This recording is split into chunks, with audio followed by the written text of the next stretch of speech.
Andrew, it's been nearly a year since we last sat down together. Very different time. It was in my London studio, and 8 days after that, you got arrested. What's the year been like for you? It's certainly been an interesting one. I've been constrained this entire year. I spent 93 days in a Romanian dungeon, 5 months locked in my house, and now I'm restrained within the country of Romania. So it's certainly been a turbulent time. The moment you got arrested, it was all pretty dramatic. The video came out, the world saw it, a lot of people smashing into your home. Did you have any inkling, warning that something like this may happen? I knew it. I kept saying before I was arrested on every single podcast I did, I said, you get 3 lives in the world. The first life, they're going to cancel you, they're going to slander you, they're going to delete your access to social media so you can't defend yourself. The second life, they're going to try and put you in jail for no reason, and if you continue to speak against the power, they're going to assassinate you. I knew I was on my second life. I kept saying it. I knew it was coming. I didn't know the bullshit reason they'd use, but I found out once I was in a cell. When you were arrested, you didn't speak any Romanian at all. Zero. And they didn't speak English to you. Correct. So you were taken to a cell. You had no idea what they were alleging you'd done. I was arrested on the 27th of December, so because of Christmas and New Year's and other problems, they couldn't even translate my paperwork for 2 weeks. So for the first 2 weeks I was in a prison cell, I had no idea why. I was given papers in Romanian. I could read human trafficking, I understood, but I was like, human trafficking who, when, what? None of this makes sense. I waited 2 entire weeks inside of my cell before I was given an English translation, and then I realized exactly how ridiculous the whole case was. Just to clarify, I am accused of helping my friends get big on TikTok. That is what I'm accused of. I told some girls I know how to post on TikTok to become viral when I was at the time the most viral person on the planet. And they are saying I'm a human trafficker for that reason. It is insane. Well, we'll come to what you've been accused of. It's more serious than the way you've categorized it, but we'll come to that. There is a lot of speculation that the reason the Romanian authorities knew that you were back, because you were en route, I believe, to Dubai for a New Year's Eve party, is that you were interacting with Greta Thunberg on social media, and you had a pizza in front of you which came from a well-known Romanian pizza stall. Is there any truth to that? I don't think so. I think that they know where I was. A lot of people knew where I was, and they had instructions from higher up to teach me a lesson.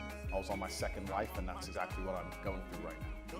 There's an irony to your situation, because you always said the reason you came to Romania was precisely because you thought you could avoid being in this situation. Well, I loved Romania, and it's a strong Christian nation with strong traditional values. I want a life where I'm left alone by government. I don't believe in big government. I'm trying to avoid that. It felt like Romania was a place which was very safe societally, and the government was not too interested or involved in people's lives. But things change. Also, your freedom and your ability to speak the truth is heavily correlated to your insignificance. When you become large and people start listening to what you say, you soon realize you no longer have freedom of speech, and it doesn't matter where you are on the planet. If they decide you must be assassinated, you will be assassinated. You in jail, what was that like? Romanian jail is not English jail. Describe it. What was the cell like? I have to be careful what I say because I don't want to insult the Romanian justice system, which I'm still beholden to. However, it's exactly as bad as people would expect it to be. Luckily, it was in the winter, so the cockroaches were not too bad. It was also during Ramadan, so I didn't have to eat so much, which was helpful because of the situation. I think the most stressful thing about it is I had no idea how long I was going to be in there for. I was dragged from my house, I was given papers in Romanian, I didn't know why I was there. I found out why I was there and it was garbage. I couldn't seem to get out. I could have been held for years. It's very stressful, and the best thing you can do is turn to God and train as hard as possible. I did thousands of push-ups a day every single day. Were you in solitary in this period, 3 months?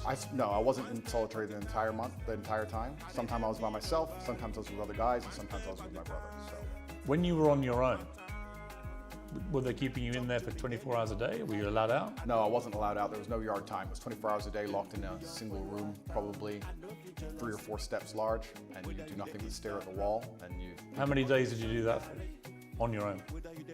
11, 12. I mean, that's a pretty grim scenario for anyone. Life's grim. For you, always being Mr. Confident, you said, interestingly, that you wouldn't categorize what you were feeling as depression because you don't believe in the concept of depression. You and I have argued about that before. But it sounds to me, from what I've seen you say when you've talked about this, that was pretty close to depression, what you were feeling. Life's grim.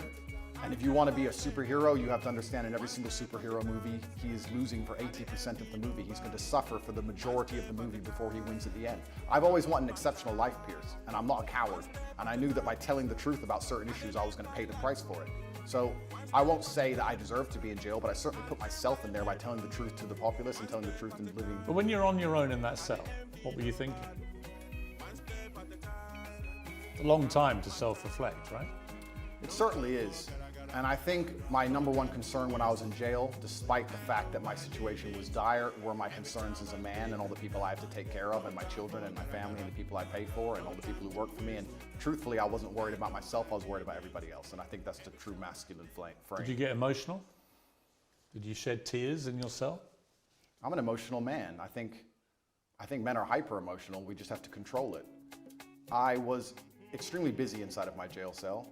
I had lots of push-ups to do. I was very concerned about the people on the outside. I was trying my best to get out. It's difficult for me to answer the question because it was an interesting frame of mind. I knew that God was watching and I had to perform. It's very difficult for me to go through life saying I'm the top G, I'm this, I'm that, and speak about mental resilience and mental toughness, and then the second I'm thrown inside of a solitary confinement cell, cower out.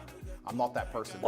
There's some other people who talk about mental toughness and want to give advice, and when bad things happen to them, they end up addicted to prescription drugs. I'm not a coward and I'm not a liar. No, but it would be perfectly natural to be emotional in that scenario, and there's no shame in admitting that. I was emotional. I missed people. I missed them, and I knew they missed me. So I felt a strong sense of missing. But you cried. There were tears that ran down my face, but I did not cry. I mean, that's crying. I would disagree. Because you're worried about admitting that, you think it sounds Absolutely weak. not. That's a perfectly fine scenario to cry in, but I think the act of crying is an act of desperation. To sit and to cry is an act in and of itself. To do push-ups thinking of your children with tears running down your face, but you're concerned with finishing as many push-ups as possible within that day, I do not consider that crying. I consider that tears running down my face. When you found out what they were alleging you'd done, sexual assault, exploitation, and so on, what did you feel about that? What was your first reaction? My first reaction was, the standard playbook. The standard playbook for anybody who speaks up against power is sexual exploitation. Isn't that the normal one they go to? Can't we name like 10 or 15 people right now they hit them with this exact same garbage? Name a full-grown man who's 36 or 37 years old who's not had sexual relations with a woman at some point in the past. And the way the Matrix works is they lie by omission, right? They just hit Russell Brand with it. I think they hit P. Diddy with it this morning. Julian Assange just got hit with it. He's still in his cell. But lots of people get hit with these allegations and it turns out to be true. A lot of people get hit with them and they turn out to be false. Yeah, but you're sort of trying to make out all the people you just named are innocent. You don't know that. Of course I don't know that, but a lot of people get hit and it turns out to be false. Why would you assume they're innocent? Well, I'll tell you why. Because the way the Matrix operates is it chooses something which is heinous. If they accused me of drug dealing, nobody would care. They choose something which is heinous, so the process itself is a punishment. So they damage your reputation throughout the process, regardless of whether it's successful or not. Then what they do is they lie by omission. They throw you in a cell and they contact everyone you've ever interacted with. 2,000 people I know were called, and they were looking for one person to say they're a victim. By the way, they failed. They did not even find one. But if they did, they would then say, Andrew Tate's victim, he's a sexual assaulter, and they would remove the testimony of the 1,999 people who said I'm a very nice man. Lie by omission, and then they put together this entire package, use the mainstream media to convince the world that you deserve to be in jail, and that is how the Matrix operates. I mean, to be clear, I don't know if you're guilty or not. I do. You're perfectly entitled to say that, and you know, right? Of course I know. But I don't know, and I will await any trial that comes to see what comes out in the trial and see what happens, right? So I'm not going to prejudge the trial. I'm not going to judge you and say, I think you're guilty. I don't know, right? We are where we are. You've been charged with serious crimes, and it's likely you'll face a trial, and we'll see how that all plays out, obviously. Going back to jail, how treated by other people? Everybody in jail was extremely apologetic to me. All of the staff, the police officers, everyone who worked in the jail, the person who served me my meal, everybody was very sorry for what happened to me. They made it very clear they knew it was garbage, and they were apologetic. That was the only vibe I could give you. They were kind of like, listen, you got too big, I'm sorry, this is how things work. And sorry, here's your meal. Nobody had any real problem with me. None of the prisoners had a problem with me. Did you get into any fights? There was a couple scenarios where violence could have occurred, but I think once people realize that violence is a certainty and that you do not operate under a fearful realm, they often aren't so interested. So people threatened you? I wouldn't say they threatened me, but they would have liked to have got the opportunity to threaten me. And what happened? And they realized that would have been a bad decision. And all in all... Well, what did you say to them? Because you don't speak Romanian, so... I didn't, you're right. I actually used a quote from Street Fighter. I said, I quoted Dowson, and I said, they do not understand the secrets of yoga fire, because I knew they had no idea what I was talking about. It was near the washing machines, and they looked at me like I was completely crazy and walked away. There's more than one person. Correct. And they made it clear what? That they wanted to... I have to be careful what I say, because I'm still beholden to the Romanian judicial system. Yeah, but that's just an incident in jail. That's Correct. nothing to do with the system. An incident report was written, and it was better I don't mention it. But there was a direct threat to you. I've had threats, yeah, and I have threats every single day of my life, and I think jail is a hyper-pressurized version of reality, and you need to have an extremely strong mind so you don't attack yourself, and an extremely strong body so others don't attack you. And I understood that there was a threat of violence at all times, and I just decided to go through life extremely respectfully, but make it clear if that's a decision somebody else wants to make, that I'm prepared to partake. One of the things I would think about, other than my family, immediate family, but one particular member of my family, if I found myself in jail, would be my mother and what she would be feeling and what she'd be thinking. She's been incredibly supportive to me. I know yours has to you. Did you think about your mother? I was extremely concerned for her. I was concerned because the media establishment were hounding her. She was obviously very worried, but she knew she raised strong sons. But we're her number one protectors, and I was concerned for her. I wasn't concerned for myself in jail. I didn't even suffer in jail as much as I did when I got out. I didn't have nightmares in jail. I had nightmares once I left jail. I was in the middle of a battle. I don't think you get PTSD while you're fighting, you get it afterwards. I was in the middle of a battle trying to make sure that everybody I love and care about is taken care of and trying to make sure that bills are paid. Please understand, the day I was arrested, which is a year ago, every single bank account that I have was frozen. All of my assets were taken. I haven't had a dollar of money You had 10 since cars January. taken, I think. 15. 15 cars and how many properties? 15 cars, 6 properties, 20 diamond watches, gold bars, cash, land, every single bank account, millions and millions and What was millions the of total dollars. value of everything they seized? 16, 17 million? Pounds? Yeah.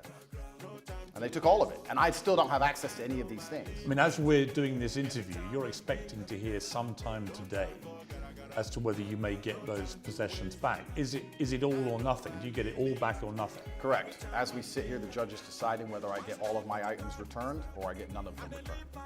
And truthfully, under the law, I should have never had them taken in the first place. So we're going to see what the judge decides. And I have to put my faith in the Romanian judicial system. I have no other choice. I'm not a coward. I'm not going to run. But let's not talk about the Romanian judicial system. Let's talk about the judicial systems of the world. I've recently seen some very scary decisions in America, in England, in these Western democratic nations. You see people doing 20 years for attending peaceful protests. So you start to sit and wonder when you're in these situations, what is a trial? What is a judge? What is this? These are just people in a room. Which peaceful protest are you talking about? There's been a few. And Who's got 20 years for attending a peaceful protest? I don't want to say names. I saw it somewhere on Twitter. Somebody attended, I think it was a protest, a pro-Trump protest, and they ended up getting 20 years. Well, if you're talking about the January 6th riots, they were riots where people died. Well, it's interesting. They're not peaceful protests. Well, it's interesting because the world is actually very nuanced. And what I tried... Well, that wasn't nuanced. That was a huge mob of what people I tried to do, attacking the US Capitol. Well, what I tried to do is I try to look at a broad spectrum of events, and I try to put things into a nuanced view, and I don't try and take a instant black or white point of view on things. And the fact that BLM were rioting and destroying the entire nation for months during that exact week, and then some other people got together with an opposing political view and are facing serious prison time for doing less damage than BLM did. I find that kind of scary. Because well, people did die. Well, in a democratic nation, we should all be the same under the law. But Andrew, just to be clear, on January the 6th, people died. People died during BLM.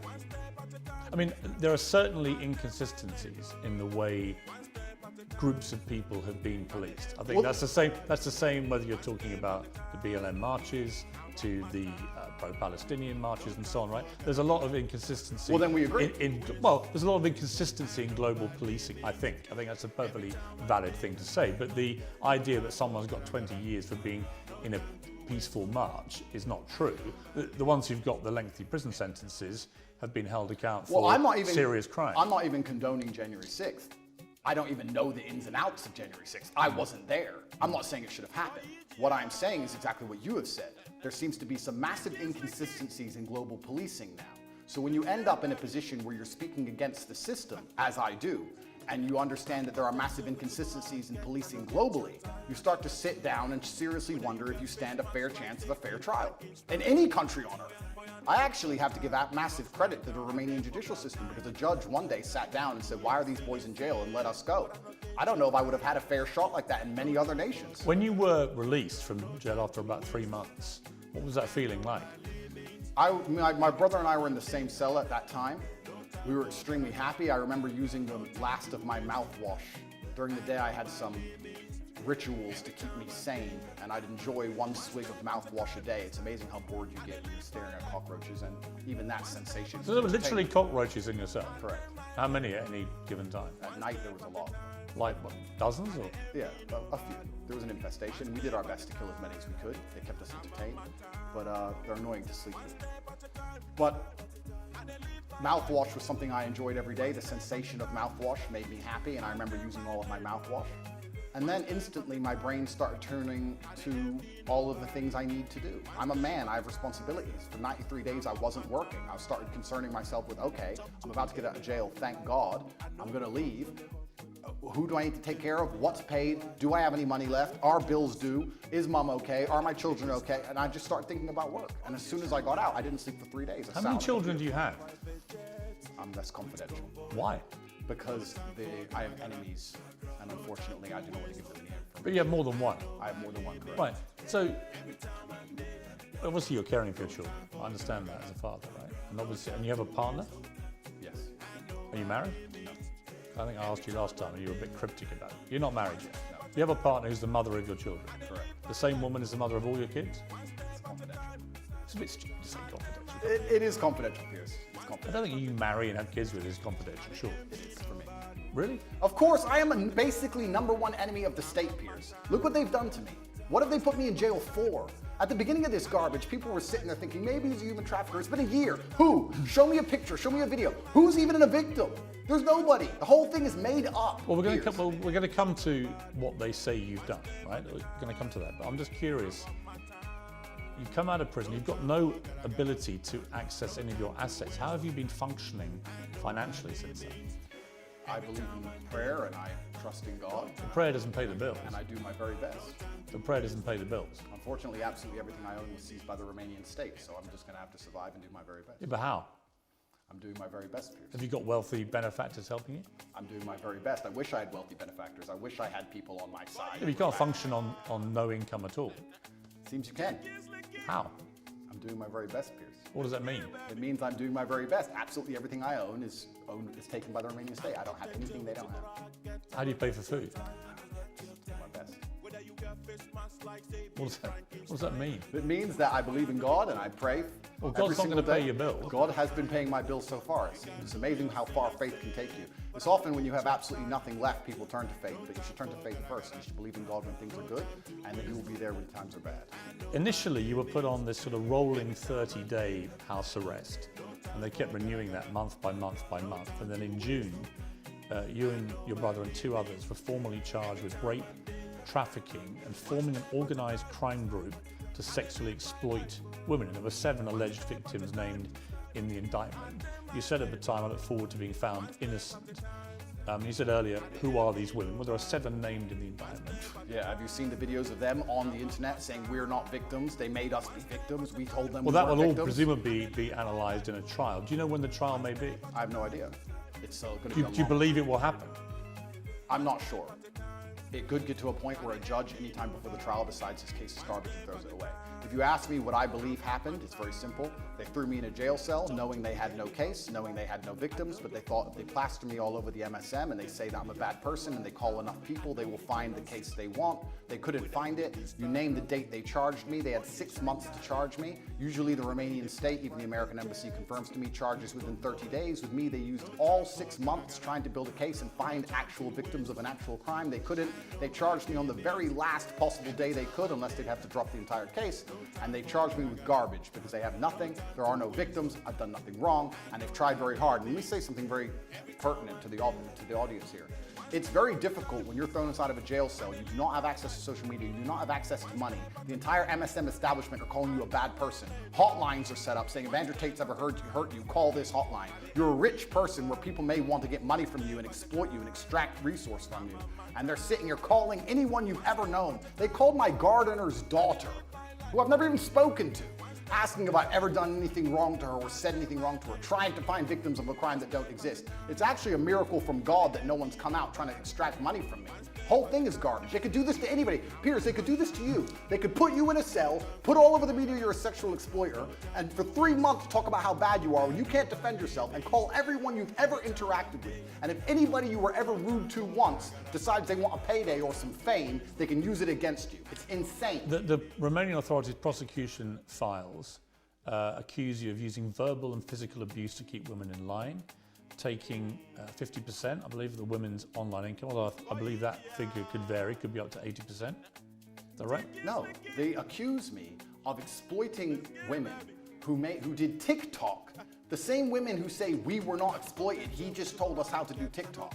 Also, in the prosecution file, if you want to talk about it, there's not a single bank transfer. There's not a single piece of evidence for any money. So I'm accused of making money from TikTok, but they haven't found any money. There's no money, and the victims are saying, I didn't exploit them to do TikTok. The whole thing is a joke. What is, I think, problematic for you is the war room, which was a group miscategorized and misunderstood. It was called the War Room. Correct. Okay. And it had a lot of people who were dubbed the generals who ran the War Room. Correct. For you. And the War Room had 500 to 600 members who paid, I think, $6,000+ to be a member of this. And when you saw the logs of the web chats between people from the war room to each other, a lot of it made disturbing reading. Were you disturbed by it when you read that? Firstly, a lot of that is bullshit. A lot of that's fake. Secondly... Well, you think that literally those logs are fake? Absolutely. Secondly... But the BBC verified them. The BBC verified them, or they're the same people who verified the vaccine. Those people, they're liars, firstly. A lot of them are fake. Secondly, the Were you disturbed by anything you read? No, because none of it's real, firstly. Secondly, there's 4,000 members in the war room. Thirdly, the war room is about masculine personal development. We talk about fitness, making money, strength. We talk about very important things. There's 4,000 members inside. If you're telling me that amongst 4,000 members with 24-hour chats 7 days a week for the last 5 years, they've managed to find 2 guys talking locker room talk, and that somehow offends the world, then nobody understands how the world works. That's not why I was in jail. It's nothing to do with the war room. I was in jail because I spoke against power, because I told the truth about COVID, because I told the truth about the war in Ukraine, because I told the truth about all of these things. I don't understand why people would want to put you in jail for giving your opinions about COVID or Ukraine.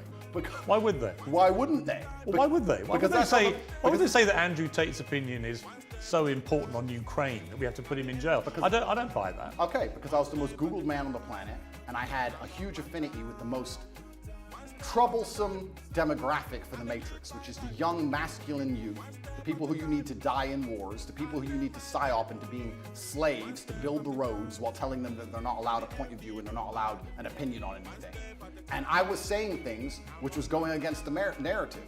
And the Matrix, the way it operates is it uses the MSM to purport lies, to inject slave programming into people's brains so that we live lives which are not good for us but are good for them. And I was sitting there unplugging it. Why would they sit there and say, we've put together this massive psyop, we're going to convince everybody to inject themselves with poison, and we're going to lock everyone in their houses, and it's all a lie, and we're going to let this one guy who everyone listens to. Andrew, it wasn't all a lie. Yes, it was. It wasn't. There was a new novel coronavirus. Okay, I'll tell you what. I'll tell you what the facts were, and you can then laugh at them if you wish. Sure. But there was a novel coronavirus, COVID-19. It was killing thousands of people a day. Really? Yes, absolutely. Yeah, and I know people who died. Who doesn't? I know people who died before Corona. Fine, I'm sure people die of lots of things, but it was killing exponentially thousands and thousands of people, and then vaccines were developed at very high speed, and they managed to save, in my estimation, millions of lives. You may not agree with that, absolutely, but those are facts as assumed by the body of scientific and medical experts in the world. The body of scientific and medical experts, you mean the Matrix? I could get... What is the Matrix? The Matrix are a bunch of people who can come up with studies from the sky to say anything they want them to say, so they can use the MSM to purport garbage inside of people's minds. So you end up locked in your house, clapping for the NHS like a performing seal, injecting yourself with experimental poison for the 9th time. It's a lie. There was no reason to lock everyone in their house. More people died from missed cancer appointments than anyone ever died of COVID. People always got the sniffles before COVID, and they've always got it since. Let me ask you a question. Hang on, sir. it wasn't. Where is COVID gone? It wasn't. Diseases don't go away. It wasn't. Where's COVID gone? It wasn't. Well, COVID strains have got milder, as indeed flu did. Flu used to so kill. It's gone away. Well, flu pandemic in about 100 years ago killed 50 to 100 million people, and it's got steadily milder over the decades since. This is normal medical science pathway for most pandemics, right? So on that, I mean, your sort of cast iron, it was all matrix MSM nonsense, is palpably untrue. Well, I'll tell you why that's not untrue. Let me tell you my personal experience with COVID. I'm an extremely logical person. At the beginning, when everyone was dying, dropping dead in the streets in China, which I never saw, by the way, funny, and the Italian hospitals were full, English hospitals were never full, funny. Me and my brother sat there and said, if this disease is so deadly it can damage us as strong military-age males, then the world is over. So there's no point in hiding in our house. We decided to go to Sweden. On day one of COVID, day one when everyone still believed, we went to Sweden. Why does no one talk about the fact that Sweden was open the entire time? Why does no one talk about the fact they didn't have masks or lockdown or vaccines? My brother and I partied in nightclubs 7 days a week for 3 entire months while everyone in England was locked in their house. Sweden actually had a number of restrictions. Not when I was there. Not it was open. Not as draconian as we had in the UK, and there are certainly legitimate questions to ask about the scale of our lockdowns. I think people panicked. They saw what was happening in Italy, which had the second best medical healthcare system in the world, and people were dying in massive numbers and the hospitals were overrun. So people may have panicked. Did you hear about the guy who died in a motorcycle crash and it was a COVID death? Did you hear about that one? Well, there was certain Downing Street didn't seem very concerned with there COVID. was a long debate about people dying of COVID or with COVID. I know all that, but the bottom line for me, it is indisputable that COVID was a deadly pandemic that killed a lot of people. It turned out a lot of older people more than young people, but they didn't know that at the time, not for a long period. The vaccine saved millions of people's lives. There are legitimate questions about some of the boosters, about some of the side effects of the vaccines, as there are, by the way, with all vaccines. But the idea that COVID is some invention by the matrix to suppress and control its people is for the birds, Andrew. It's for the birds. It seems the birds and I don't friends. think a smart guy like you actually believes that. Of course I And that's one of my absolutely problems. believe that. One of my problems I have with you is that I think you are intelligent, but I think you also adopt positions that you know are going to get the anti-matrix mob inflamed. And it's just these all-encompassing views you have.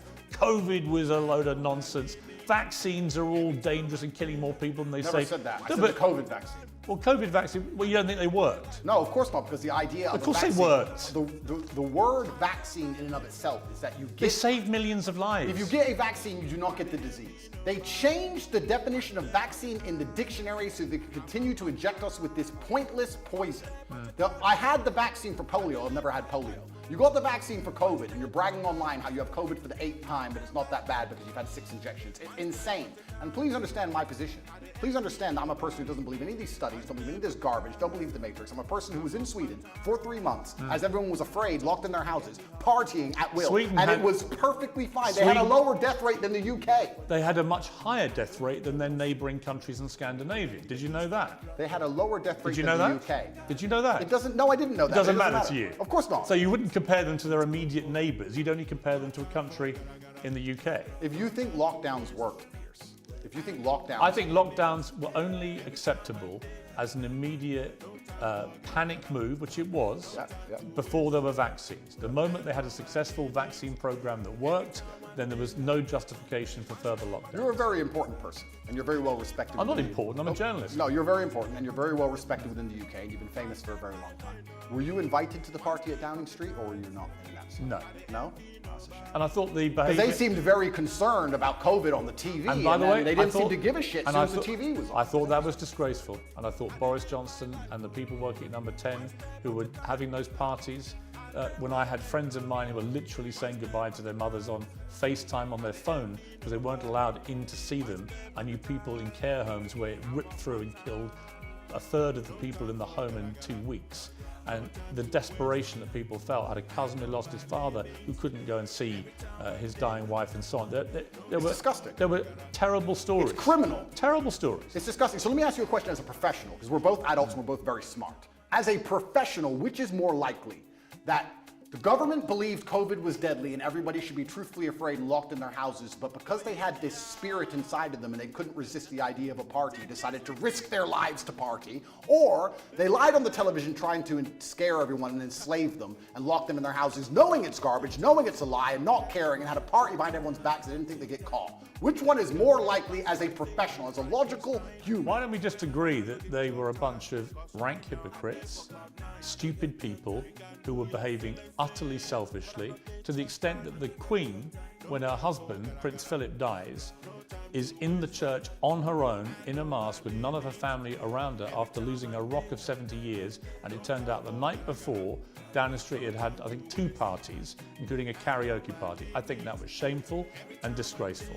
Well, so we can agree on that, right? We can agree on that, and we can wake up and start to realize, oh, maybe the government doesn't care about us. Maybe the government lies to us. Maybe they tell us things and try and scare us, but they don't actually care themselves. Maybe all they are is hypocritical, self-interested people. Maybe they are. Maybe they use the MSM to purport their lies, to keep everybody enslaved while they do whatever they want, and that is the matrix in and of itself. And if you speak against it and people listen to you, I'll repeat this, your ability to speak freely is directly correlated to your insignificance. If you're as big as I was, the most Googled man on the planet telling the truth, you will pay the price, Piers. And that is why I was locked in that cell. And I do not regret it, because I live true to God. I'm not going to sit here as a coward and not tell the truth to people for as long as I live until they put a bullet in my head. Let me ask you about the lover boy method. So the suggestion is that you and your brother and others, let's talk about you, that you deploy the lover boy method, where you would make women fall in love with you, you would then persuade them to do webcam stuff, right? TikTok. Okay, but wait, let's call it webcam stuff, right? No, let's not call it that. The indictment is about TikTok. Okay, what would you make the women do? Or what would they do with you? I don't make anybody do anything. Okay. In fact, let's talk about the lover boy method. So it's very interesting. Let's imagine the Matrix is pissed off with a said individual who's telling too much truth and everybody is listening to him. And they decide they're going to attack him with sexual assault claims. They say, he's making women do, well, we found conversations where he gave advice on how to go viral on TikTok. He's making women do TikTok, but he isn't being horrible to them. He's not hitting them. He's not being mean to them. So what can we do? Let's use the lover boy method. If I was abusive and mean, they wouldn't say lover boy method. Do you know what lover boy method means? Being nice. He was nice and polite and kind, and they really liked him as a person, and he told them how to do TikTok. But that's not what the lover boy... He's a lover boy. Of course it is. Andrew, that's not what the lover boy method is. Absolutely it is. The lover boy method is where perpetrators woo victims with the prospect of a loving relationship until they can be forced into abusive situations or a form of slavery. This is garbage. That's actually what it means. The lover boy method is being nice to people so that you work together, effectively what they're trying to say here. I was nice to girls who asked me for TikTok advice, and they sang it's the lover boy method. I didn't beat them into doing TikTok. I didn't force them. I didn't threaten them. In fact, I was like, yeah, you're very pretty. You can be pretty famous. Was there any element of coercion? How can there be an element? What does that even mean? Let's be professionals here. What does that even mean? What do you think coercion means? I was coerced into this interview. You came along to me and said... You weren't coerced into this interview. Yes, I was. Or don't tell me, the bullying Piers. MSM said, Andrew, you've got to do an interview. No. I'm going to fly all the way to Romania to do it. You didn't do that. Favor. You used the lover boy method. You said, sir... The lover boy method? Yep. Andrew, this is going to be a very interesting interview. We had a good one last time. You're a nice guy. We have some interesting conversations. I didn't say you were a nice guy. I'm going to come along. Wait a minute. We're going to make some money from this interview. Wait a minute. Money will be made for both sides. Wait a minute. You lover boyed me and you stole the profit. Just to be clear, I've had no conversation with you about this interview.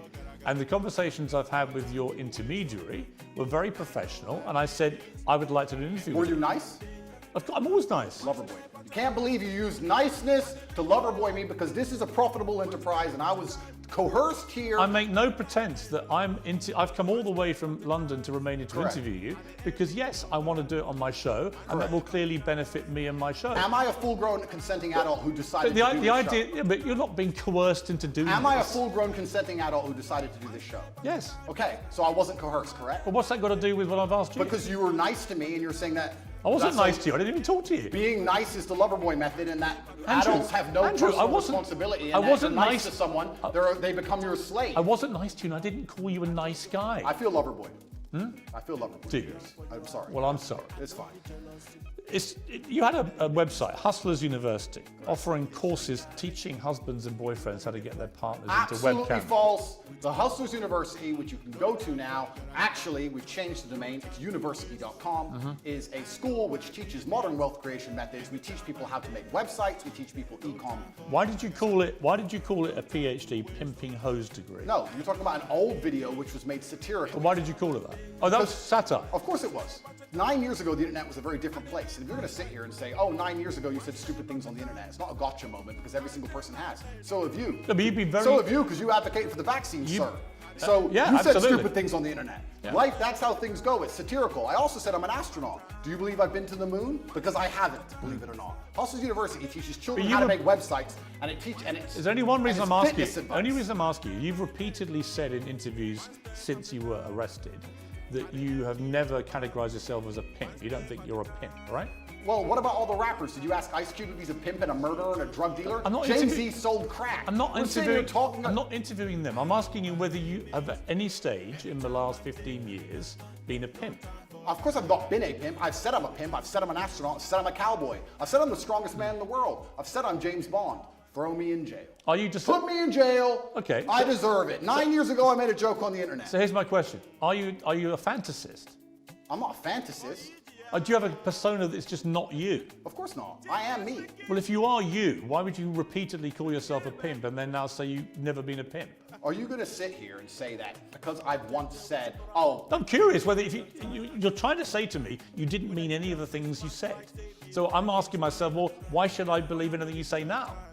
In other words, is what you say actually what you mean? Is Andrew Tate real? Or do you have a complete persona that you've fueled for money that has nothing to do with the real you? I don't know. You tell me. I exaggerated on the internet 9 years ago for comedic effect. I'd walk into a nightclub and there'd be girls at my table like every other man who goes to a nightclub, and I'd say, pimpin'.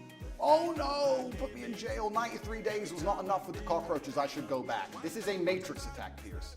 Every single person, every single man out there has done things worse than I've done. In fact, I will argue, if you put 99.9% of men through the level of scrutiny I've been through by multiple federal agencies, you will find a lot worse than him saying he was a pimp on the internet 9 years ago. You will find actual genuine crime. And I've done nothing. I live true to God. This is all garbage and it's not real. Like I said to you, I don't know if you're guilty or not. I do, okay. and I am not guilty. No, but it's a matrix attack. I want to be clear to you, I'm not preempting your guilt. I've come here with a completely open mind. You've been charged with serious offences, but I am not going to judge you because I'm not a judge and this is not a courtroom, right?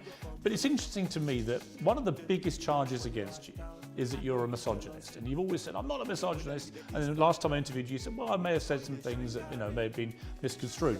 But even in the last week, you've tweeted some stuff which I'm not even sure if you're aware as you tweet this stuff, how it sounds. Read it. Okay, let's read. This is quite a long one. Sure. But I think it's important to read it to get a sense of how you view women. Absolutely. Any woman I date does not have a job.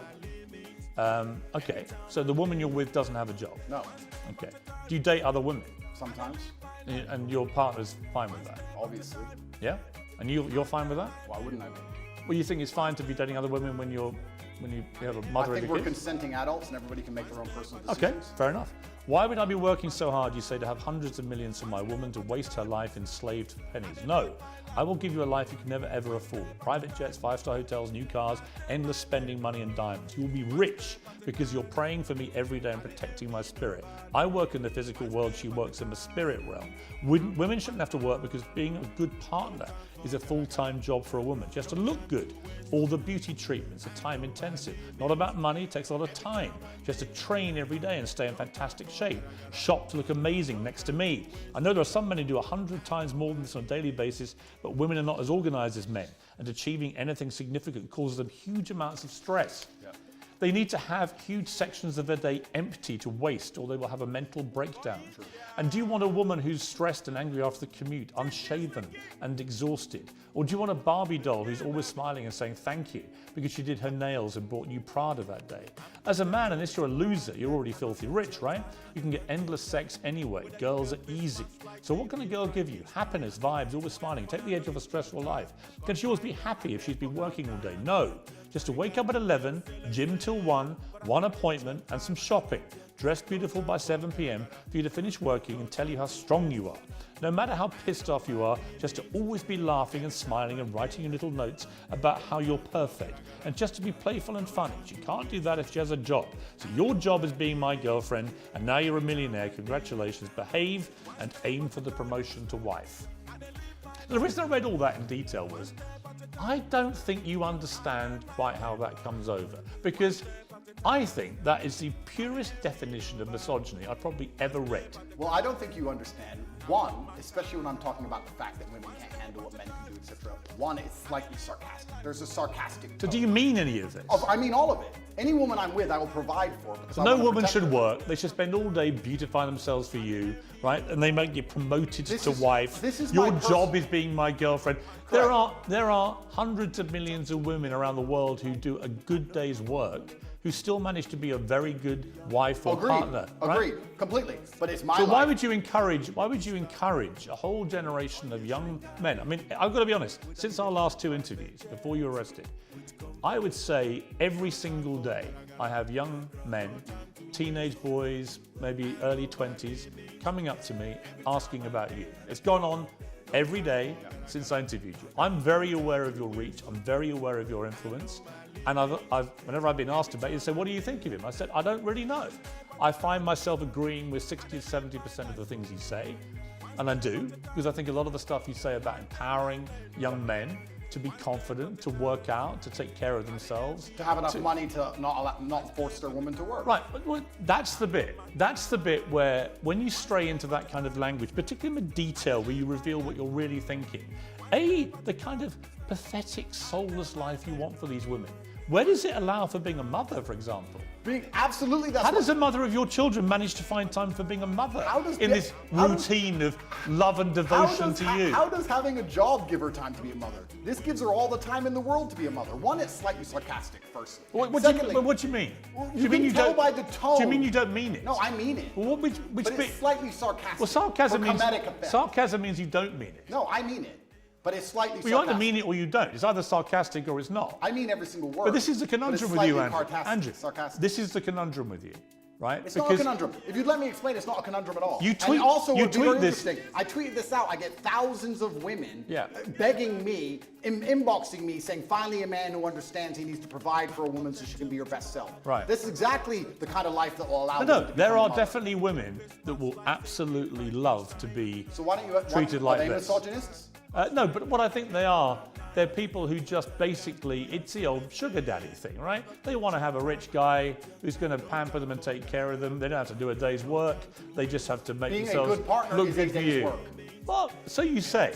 Yeah. But it also, the language that you use here seriously diminishes women who do work. You make them out to be, well, you're not doing your job as a partner or wife. You should be doing your job, which is just to devote yourself to his pleasure and making him Well, it's happy. actually interesting you say that, because I'll put a lot of the fault of this on men. Let's if you want to gender the argument, let's do that.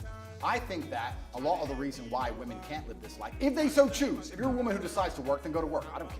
But if you're a woman who decides she wants to retire, it's because she can't find a man who could provide for her at this level. Do you think when a woman marries a billionaire that she wants to go get a job in Starbucks? Because in my experience, when they marry extremely successful men, they don't want a job. I'm sure Ronaldo's wife isn't begging to go work in IKEA. Actually, No, Ronaldo's wife works very hard. she works for herself. Which is different. And her family. Of course. Yeah. Which is She's different. a hard-working woman. actually. Absolutely, because being a fantastic partner and having a bunch of children is a bunch of hard work. And she also finds the energy to have businesses on the side. Fantastic. Right. But you So don't what we're want, saying here, yeah, but you don't want women to have business. no, I'm saying if you're with a man of my stature, you don't have to work. Now, if I met a perfect woman and we were together and we were happy. When you say a man of your stature, with respect, right now you have no income, no possessions, Correct. I'm and you're completely facing flat broke. serious criminal charges. I mean, I'm not quite sure what statue you think you're currently selling, but it ain't great. Okay, well then it's a shame all those women inboxed me after I put that tweet out saying, I've got no- we agree with you. I think you should interview I all met of a them woman for their yesterday who, when I misogynistic said I was coming to interview, was immediately like, "Oh, can you put a good word in for me?" views. Of course. Sure, you have a definite appeal to a certain type of woman. There's no question. I think providing for a woman if I was financially is a man's responsibility. If that means I'm a misogynist, then I'm a misogynist. no, I think so you that- accept you are a misogynist. No, I think a man should provide for a woman financially, completely and utterly.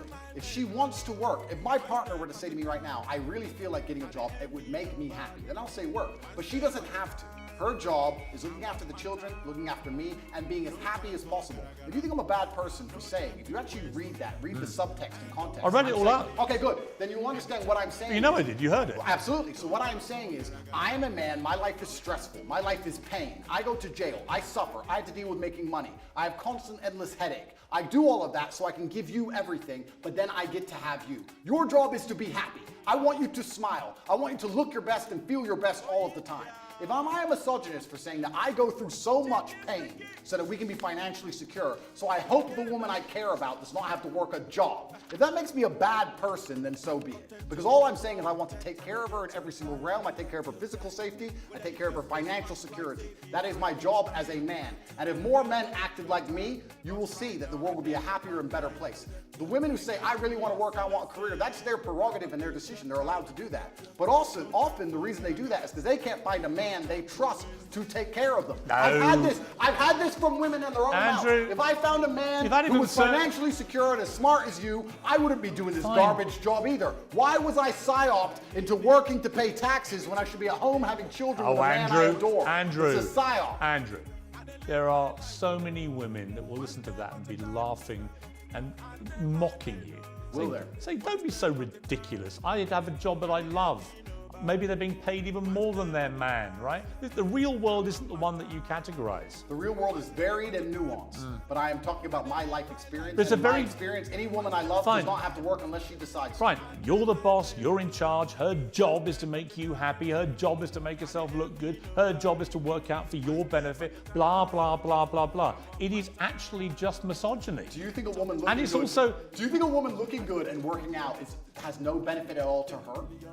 Of course it does. Okay, so it's not for my benefit, then is it? No, but you see, but when you talk about young, no, I don't. When you talk about young men and you tell them to work out and take care of themselves, I cheer you on, right? I want that. I've got 3 sons. I want them to feel that. Don't you want them to become very rich and successful and have a woman who relies on them and have a beautiful family? No, but I don't want a woman who's subservient to them. Why is subservience? Why is a Literally, woman the tone of the tweet I read is subservience. You did another tweet this week. Men love by telling you what to do and not allowing you to make stupid decisions. We save you from the female inclination to make stupid choices.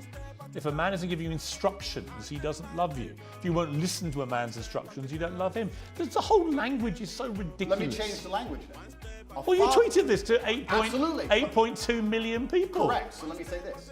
A father loves. Let's say instead of a man loves, let's say a father loves. A father loves disciplinarian. That's how a father will love you. A mother will say, oh, I hope you're happy, hope you're doing okay. But a father will come along and say, no, don't do this. You must do it that way. That's incorrect. It has to be this way. A father will discipline you because a father feels he knows best for you. It's the masculine essence of love. When a man loves, he shows that he cares by a degree. There is a massive difference between a relationship between a father and a child and between a man and a woman in a relationship. Completely. And I'm not sure you quite get that. No, there is a difference. But I would argue, Piers, I would argue in the happiest relationships, it's a traditionally masculine role in which the man plays and provides. The female is traditionally feminine. The man is the head of the house, not in an abusive way, doesn't beat her up. I'm talking about the man being the head of the household, like I would like to believe you're the head of your household. And he comes along and says what happens and what doesn't happen because he's the man of the house. No, that's not. That's actually not how most households operate now. Well, then it sounds like we understand why the entire world's a mess. Because only 10 years ago, that's exactly how the households were operated. There was a man of the house, and now we have no longer any clear defined roles. There's no more longer a man of the house. You want to talk about knife crime, kids doing drugs, the crime rate, all of these problems. You want to talk about all of the societal ills we face. Perhaps it's because we don't have any men in the house anymore. Perhaps we need to bring the man of the house back. And the man of the house will come along and be a disciplinarian, and he will make the set rules and the creeds of that house. He will say, within this household, we don't take drugs. That stands for the woman I am with, the children who we have birthed. Nobody takes drugs in this household because this is my house and I'm the man of the house. So it sounds to me like we need to bring it back, sir. Yeah, listen, it's all good macho stuff, okay? And I know lots of young boys who listen to this and go, wow, that's how I should be. Then I read the detail of your tweets. And again, come back to this. We save women from their female inclination to make stupid choices. Females are emotional. If a man isn't giving you instructions... Now, females are emotional. Hang on. Piers, he doesn't love you. All this stuff is designed to, exactly as you just articulated, is designed to make young men feel that the only way they can be successful in life is to effectively have their women under control, give them instructions that By they buying them that they have to obey. Don't buy women Prada, you'll end up in jail. You can buy them Prada, but let me finish my point. My point is that it seems to me, from reading your tweets, even now, that you have a blind spot when it comes to how they sound. And it may be that the legal problems that you're in, which might be extremely serious, and we'll see when the trial happens, but it may be that in your head, nothing you've done is remotely inappropriate, because actually in your tweets you can see there's an element there of wanting coercion and control. You want to control women, you want them to be effectively your servants, slaves, for want of a better phrase. Slaves who get Prada and get to work out in the gym and get to look good. But you understand, But do you understand the point I'm making? No, I don't. Which is that in your head, the line is blurred so much now with this macho rhetoric that you've actually lost track of how this sounds. Piers, all of the things Even when I read that stuff to you, I could see you looking at me and you said, your answer is, I was being sarcastic. No. And I said, well, where? And then you go, well, no, I meant it. Well, it can't be both. I meant it, and I said you either mean it, effect. or it's, well, no, because sarcasm means you don't mean it. Piers, all the things you've just described. Do you accept that? No, You're a smart guy. You know what sarcasm means, absolutely. Right? I said it has a sarcastic tone for comedic effect. All the things I'm saying and the things I've said are basically the way the entire world thought only 10 years ago. You may buy into the PSYOP, you may buy into the new thing. I don't buy into any PSYOPs. We just talked about the vaccine, sir. Yeah, the vaccines weren't PSYOPs. Of course not. No. So I believe that there should be a man of the house. You had a polio vaccine, right? Correct. Why? Because I didn't get polio. I wouldn't have a COVID vaccine because I'd still get COVID. Plus probably myocarditis and have a heart attack. So, we believe there was a man of the house 10 years ago. Do you think statistically more people got myocarditis by having the vaccine or not having it? I think statistically we need to bring You don't know, do you? Why would I know? Why would I look at the statistics why would you bother come from the matrix itself? So the matrix, so every fact you don't like, because it doesn't suit your agenda, you just dismiss as matrix bullshit. No, I'll give you a very simple way I view it. COVID can't hurt me, so why would I take the injection? You don't have to. Point two. You don't have to They take tried to make us, including you. Yeah. You told people they should have the vaccine. You know why? If they don't have it, they shouldn't leave their house. You know why? Because at the time, the scientists, and by the way, scientists is ever evolving. At the time I said that, the scientists said if you had the vaccine, it would prevent you transmitting the virus. The matrix. That turned out to be wrong, and they issued updated advice saying further studies said that actually you could transmit it. And at that point, you know what I did, which you never do? I held my hands up and went, I was wrong because the advice changed, and now I would not say the same thing. That is called actually evolving opinions when facts change. That's actually how a civilized democracy works. We live in a civilized democracy, do we, sir? I actually would argue that point with you for a very long time. I don't think we live in a civilized democracy.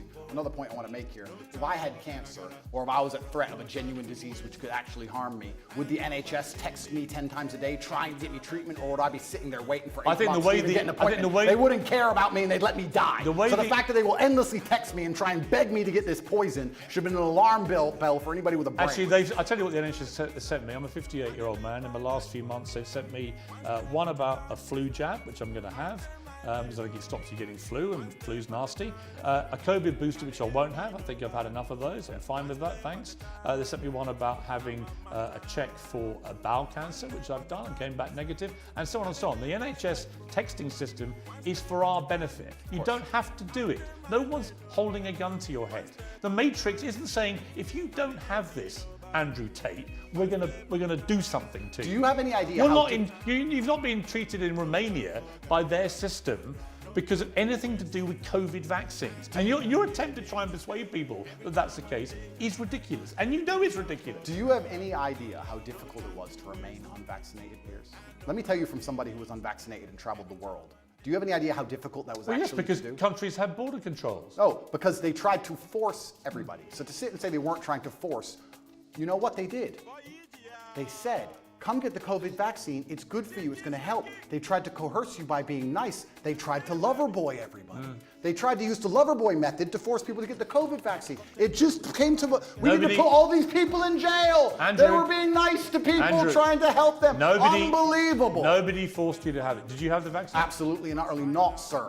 My principles are not for sale. I would have stayed in my house to the end of human time and sat there as a pureblood, the last one, the last pureblood on the planet before I inject myself with poison. You're not making an MGM trailer. Yes, I am, because it's a matter of principle. I am not a farm animal. My blood is mine. It does not belong to the government, and I decide what is in it. Right.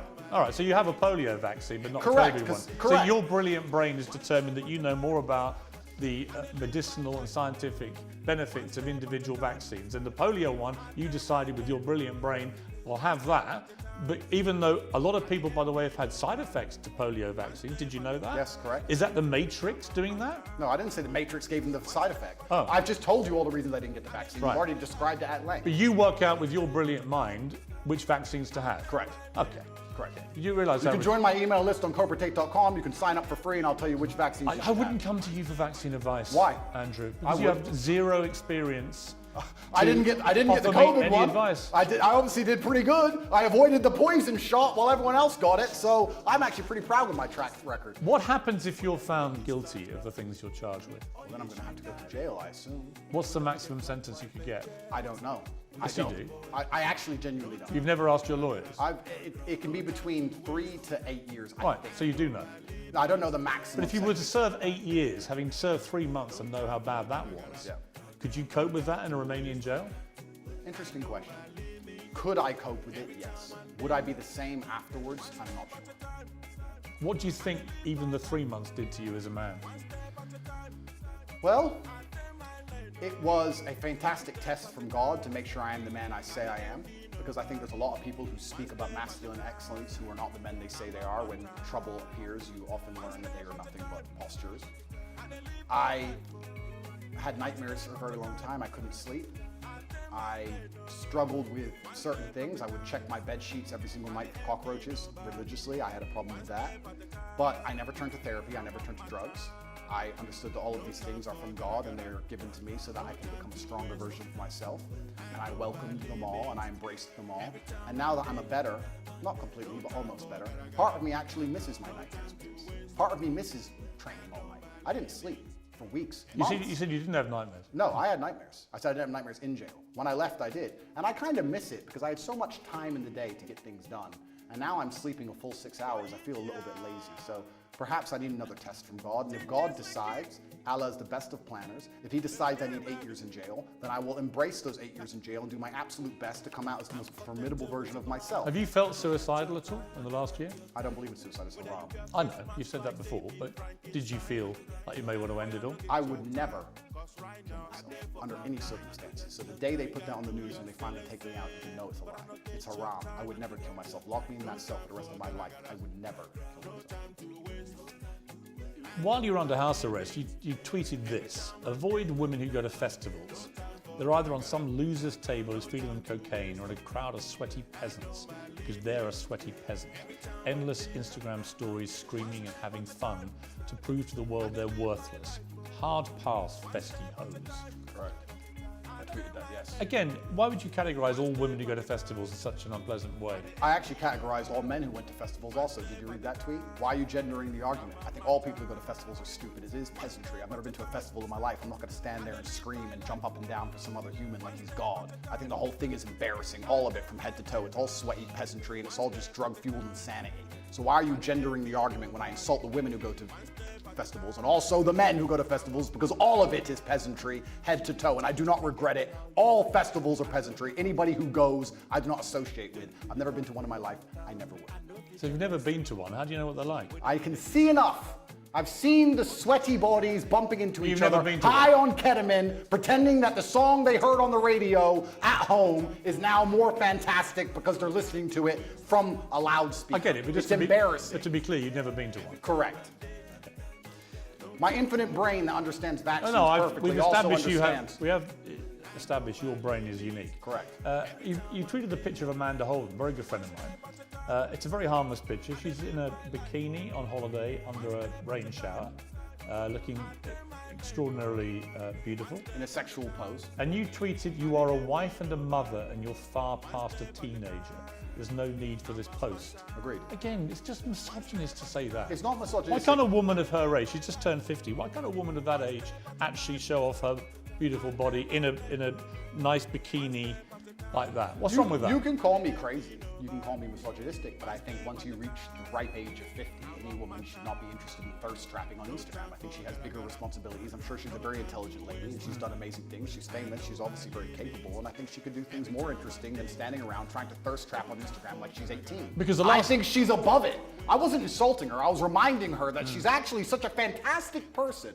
She's done such amazing things in her life, and she's so achieved that she's actually above thirst trapping. I was reminding her of her worth because as a feminist, we're all feminists here, right? We all believe in women empowerment. I'm reminding her of her worth. Are you a feminist? Sure. Well, you're not though, are you? I believe in feminine empowerment, and I think feminine empowerment you is in... Yes, I do. And feminine empowerment Only is if- in modesty. Modesty is empowering Only- for females. You only believe in Taking your clothes off for men on Instagram is not empowering. You It's actually- empowering when you say, no man but my husband can see my body. That is female empowerment. And I was reminding her of that. I was reminding her of her ripe age and her intellect, and there is no need for that. How old are you now? I am 36. 36 years old. Correct. At what point will your antics, chugging your cigars in your ripped body, in your compound with your security and your Bugattis, at what age does that become a thirst trap? I don't know if that ever stopped being a thirst trap. So it's fine for you, once again, one rule for the man, another rule for the woman. Well, it's interesting because I've never heard this argument before, but I'm extremely intelligent. I've already deciphered how this is going to go from head to toe.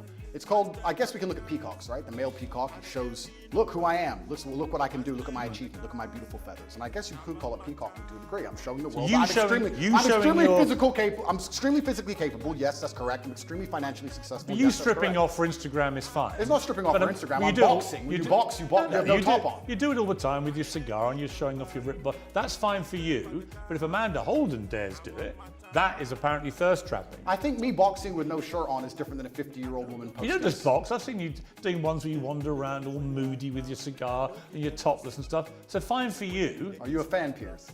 No, I just think it's thirst trap. Do you? Yeah. Well, I don't do that. perhaps it's successful. Maybe you should start. Perhaps it's successful because I do have a lot of female fans out there in the world. And they pretend I'm a misogynist, but it turns out that 85% of women on the planet seem to agree with me. Every single woman I've ever met in real life agrees with me. I have no female hate at all. I've never had negative interaction with women ever. Yes, you have. With who? Well, what about the BBC journalist that came to your compound? Lucy. Yes. I've never had a negative interaction with a female I don't ever. think she was a fan. I think she I was. would categorize that as a negative interaction. Well, she seemed to follow me around for a long time. I think she was a little bit There are lots of obsessed. women, Andrew. There are lots of women I know personally. There are lots of women who find you incredibly offensive. I don't think so. Right? It's their right to. It's your right course, to. of course. It's your right to not care. Yep. But the idea that somehow you're this beloved person for the world's females, I think is not true. You are for a certain type of woman who likes to be treated in the way that you like to treat women. Well, let's counter that argument, right? Because the world, as I said at the beginning, is nuanced. Am I beloved by all females? No. But when I'm sat here with someone as prestiged as you who says you're a misogynist and you hate women and women hate I think you talk in a way that is misogynistic, yeah. Okay, well then you make it sound like all women hate me, and that's also not the case. Of course, it's a nuanced I didn't say all women hate it. Some women agree with me, some women don't agree with me. When I said that post about Amanda Holden, a lot of women said, Andrew, that's actually completely correct. She's extremely famous, and there's no need for her to be posting pictures like this at her ripe age. I was actually empowering her. I believe that female empowerment is in modesty. But you don't actually believe in feminism. I believe in the idea of... You believe in masculinity controlling women. No. They have to take instructions from you. They have to do what you tell them. And that is actually what love and relationships are about. No, I believe that men and women have different roles. I believe that we were created differently by God because we are the perfect team. I believe that a man who's in his masculine frame is best suited by a woman who's in her feminine frame. I believe when we work together, we can achieve amazing things, whether it's raising children or preserving society. And I believe a man has certain jobs and a woman has certain jobs. You don't understand this about the things I say. When I said there that women make bad decisions in the tweet you referenced earlier, the point I was making is that women are more emotional than men. That is their superpower. That is fantastic. That is a great thing. I love female emotionality. In the tweet before you tried to use against me, I was talking about how I love a woman to be happy all the time, smiling all the time while I'm stressed. I love female emotionality. The reason women are better better with children. The reason women are better with children is because they're emotional. That is their superpower. That's not what your tweet said. In a position... You're not even remembering what you wrote. Of course it is. I said women are more emotional than men is exactly what I said. I'm saying that is a fantastic thing, but there is no light without dark. So in certain situations, the emotionality is positive. In certain situations, the emotionality is negative. We can also argue the same for men, because what happens with me is everyone tries to gender my arguments. We can actually argue the same with men. Stoicism. Male stoicism is positive in certain scenarios. It can be negative in others. We can come across as unempathetic or not care because we're stoic. I know but in certain situations, it benefits I know people who've told me that their kids who are in their late teens, they're at schools where the name Andrew Tate is banned. Nobody's allowed to mention your name because the teachers think that your brand of masculinity is so toxic, they are seeing an immediate effect on the way that young men behave, and not in a good way. Is that what the teachers think? Yeah. Well, I am actually genuinely concerned by the fact that I've been banned from schools when I do nothing but preach masculine strength and excellence. But then if you actually understand how the society is going, how the world works, and all the insanity they're trying to push on all of us, I can understand why they banned me, because I speak the truth.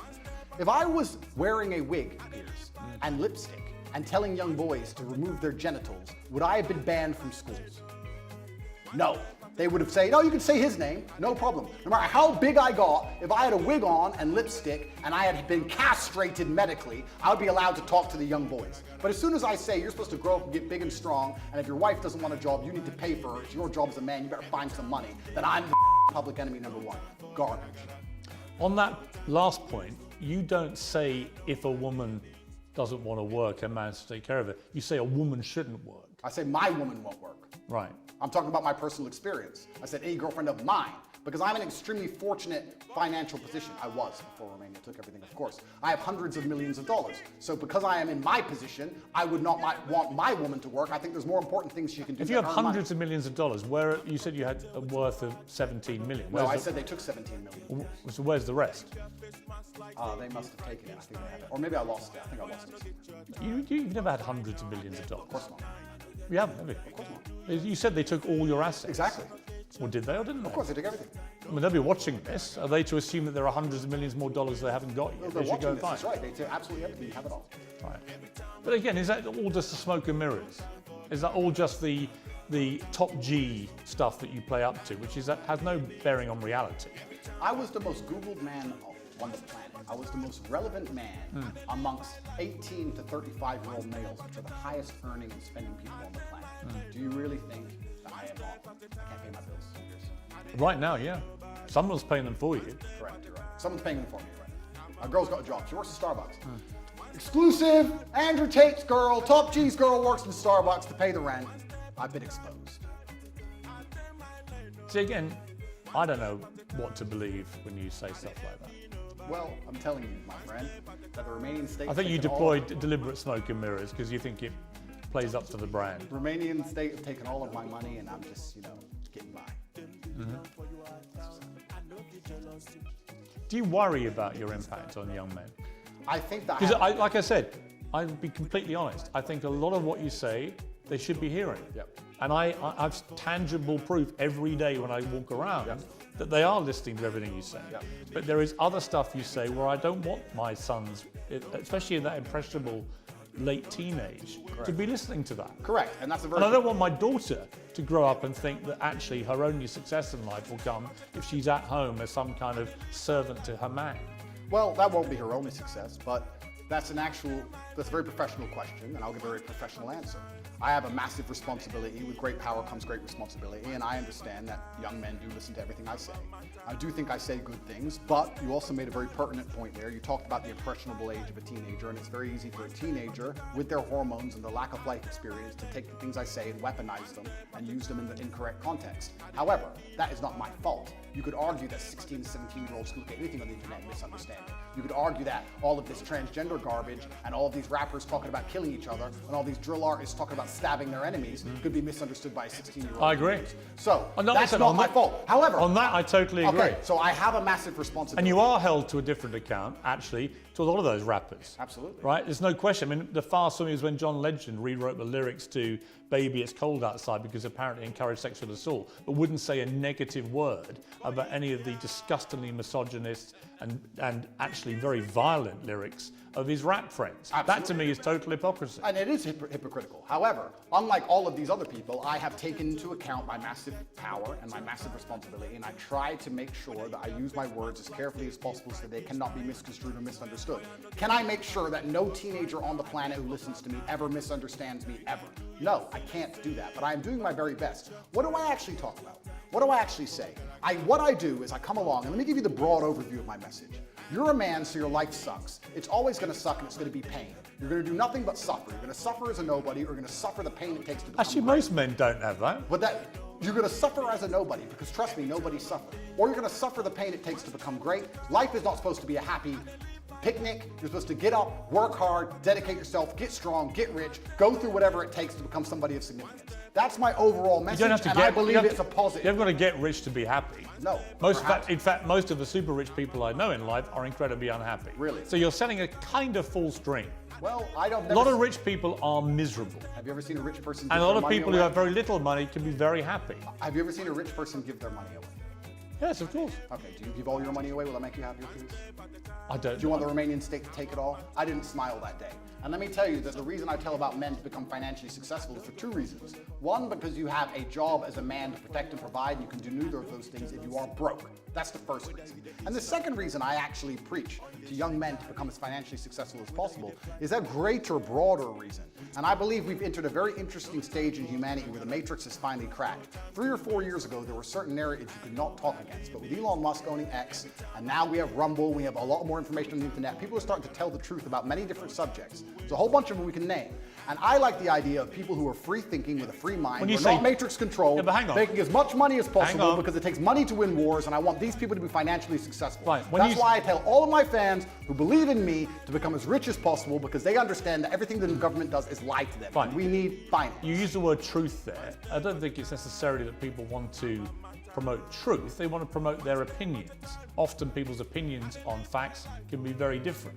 People can take the same set of facts to different opinions. Doesn't mean it's the truth, right? Well, that's true, but I don't believe in this my truth crap, right? Neither do I. But there are facts which have to be accepted, and you can have an opinion about them. You and I can disagree about all sorts of opinions, but actually not facts. Okay, but I can argue this point where the Matrix comes out with a fact, and all the opinions countering that fact are censored and they are destroyed, then that fact becomes de facto truth because it's the only version of reality which exists to be ingested by the mind. So you still need varying opinions on all public. Do you think that what you, let's put it this way. Sure. You would have relationships with women and encourage them to take part in webcam sexual stuff? No. Well, actually, yes. Why are we going back to this? Because there's one question I want to ask you about it, right? And both sides made a lot of money, right? Okay. And in most cases, because they haven't complained in most cases, you would assume it was a mutually beneficial transactional relationship, right? I can assume that because thousands of women have been through this and most of them haven't come forward and complained about the way they were treated. It was transactional. But was it moral? Do you think what you've been making money from, park the illegality aspect to one side, do you feel it was moral? 10 years ago, I helped women promote their profiles on the internet. Correct. 10 years ago. Firstly, I have not been involved with it for 7 years. It's not how I make money. I haven't touched it for a very long time. 7 years is a long time. But you made a lot of money from it. I made some money from it a long time ago. How much? Some money. I can't even remember. Millions? Millions? Perhaps. Millions. You made millions of pounds. A long time ago. Well, hang on. It's important. You made millions of pounds from sexual webcam activity where you and the woman doing the webcams would make money. You accept that? No. What I did is... Well, that is how you made money. No, a long time ago, and I talked about this at length on many different podcasts, Yeah. and I don't hide it. I said a long time ago, 10 years ago, I helped women with the tax side and the technical side and the promotion of their profiles. The promotion of their profiles on certain websites. And I said about this, and I said I haven't been involved with it for 7 years. The only reason this is even coming up again is because I'm monumentally famous, because nobody cares. We're in Well, no, it's not. Piers, we're in Bucharest, Romania. Do you understand that there is a video chat studio with girls talking to men online right there, outside that window? I'm sure. In fact, there's about 10 or 15,000 women in this city who do that job now. And the fact that I had I dipped my toe in it 10 years ago isn't even significant. I'm only asking if you think it's moral. Do I think it's moral? Because you speak in such a morally self-righteous way now. Do you think that that was moral? Well, I wasn't religious back then, but let me sit and Because you're now you converted to Islam. Yeah, correct. You're a Muslim. Correct. They have a code Correct. of behaviour. Do you think that that fell short of that? I have to answer as a professional, and as a professional, I would say